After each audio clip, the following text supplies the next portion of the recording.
वनों के वर्गीकरण की जो समझ है ना, इसमें कई सारे शब्द होंगे। जैसे उसमें पहला शब्द है उष्ण कटिबंधीय,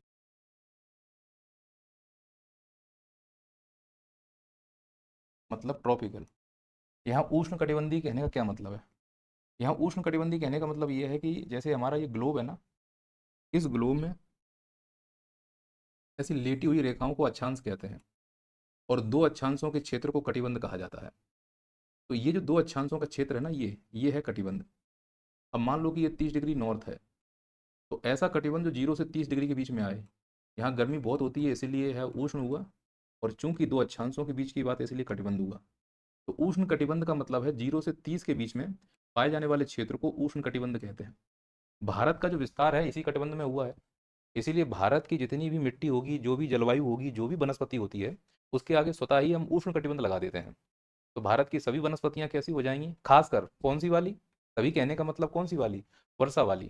सभी वनस्पतियां कैसी हो जाएंगी? उष्ण कटिबंध। लेकिन जब हम तापमान वाली पढ़ेंगे तो यहाँ पे थोड़ा बदलाव होगा, क्या होगा वो हम सिखाएंगे।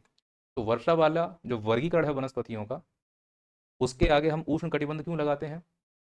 इसलिए लगाते हैं क्योंकि भारत उष्ण कटिबंध में आ रहा है। इसीलिए भारत की जलवायु भी उष्ण कटिबंध है। इसलिए भारत की मिट्टियां भी उष्ण कटिबंध हैं। इसलिए भारत की फसलें भी उष्ण कटिबंध में हैं। अधिकांश तो यही बोलेंगे ना हम। तो उष्ण कटिबंध का मतलब 0 से 30 में आने की वजह से भारत में हम उष्ण कटिबंध शब्द का इस्तेमाल कर रहे हैं। फिर दूसरा पॉइंट आता है सदाहरित। जैसे ही हम शब्द लिखेंगे सदाहरित, इसका क्या मतलब हो गया? सदाहरित का मतलब होता है ऐसे पेड़ जो अपनी पत्तियां एक साथ ना गिराएं। यहाँ पॉइंट समझिएगा, पत्तियां एक साथ नहीं गिराते,